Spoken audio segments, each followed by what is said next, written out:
Hello friends, welcome to the Sangam classes.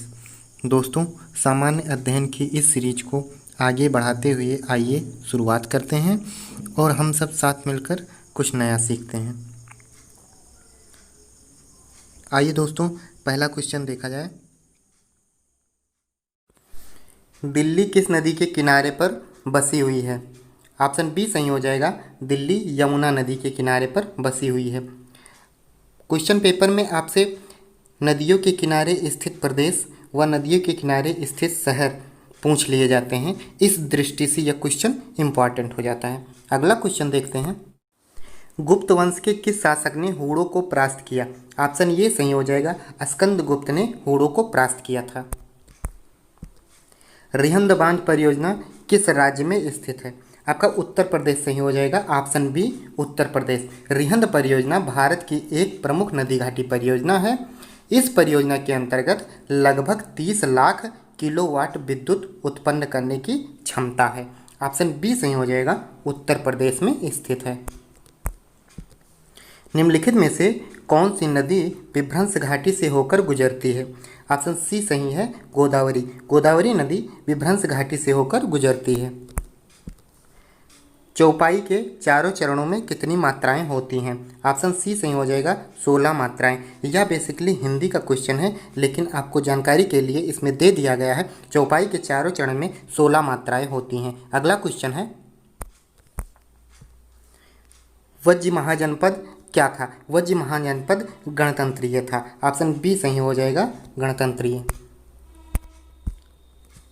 महाजनपद की जानकारी मिलती है। बौद्ध साहित्य से महाजनपद की जानकारी मिलती है। ऑप्शन बी सही हो जाएगा। बौद्ध साहित्य।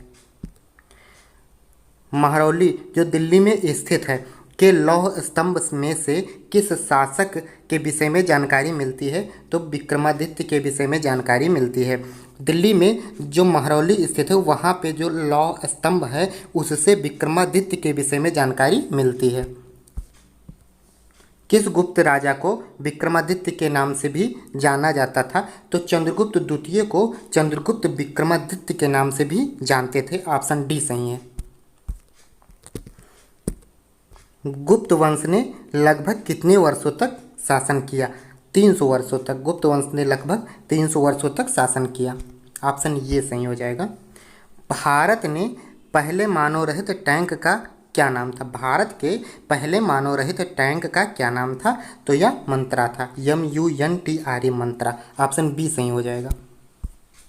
तया 600 फीट समुद्र की गहराई पर जाने से कितना तापक्रम कम हो जाता है? तो लगभग 10 डिग्री तापक्रम कम हो जाता है। ऑप्शन ये सही है।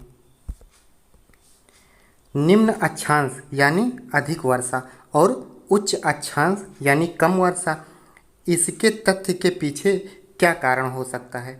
तो वाष्पीकरण एक ही मात्र कारण है। तो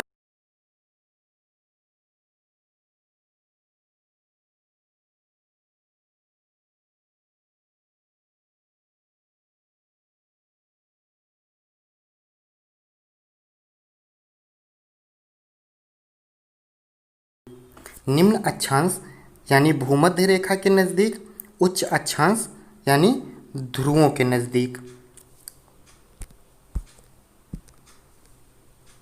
आयोडीन के टिंचर ऑफ आयोडीन का प्रयोग निम्नलिखित में से किसके लिए किया जाता है? तो एंटीसेप्टिक के रूप में इसका प्रयोग किया जाता है आयोडीन के टिंचर का। ऑप्शन सी सही हो जाएगा। पायरोमीटर निम्न में से किसके मापन में प्रयुक्त होता है? ऑप्शन ये उच्च ताप के लिए। उच्च ताप का मापन पायरोमीटर से किया जाता है। ऑप्शन ये सही हो जाएगा। यश भारतीय सम्मान किस भारतीय राज्य सरकार द्वारा प्रदान किया जाता है? तो यह उत्तर प्रदेश सरकार द्वारा प्रदान किया जाता है यश भारतीय सम्मान। स्पेस एक्स के संस्थापक कौन थे? Elon Musk. Elon Musk SpaceX के संस्थापक थे।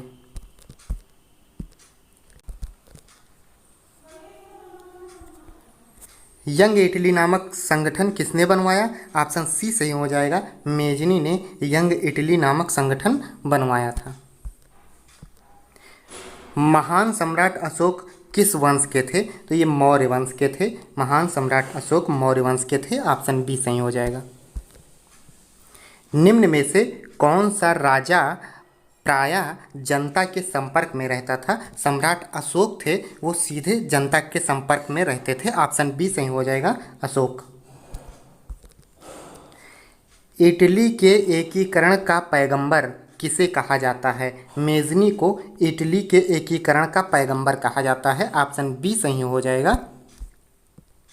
प्रथम विश्व युद्ध के दौरान ध्रुवीय राष्ट्रों का नेतृत्व किसने किया? जर्मनी ने किया। प्रथम विश्व युद्ध के दौरान ध्रुवीय राष्ट्रों का नेतृत्व जर्मनी ने किया। सबसे पुराना वेद कौन सा है? ऋग्वेद को सबसे पुराना वेद माना जाता है। ऑप्शन बी सही हो जाएगा। निम्न में से किस क्रांति को अक्टूबर की क्रांति कहा जाता है? ऑप्शन ये सही हो जाएगा, रूस की क्रांति को अक्टूबर की क्रांति कहा जाता है।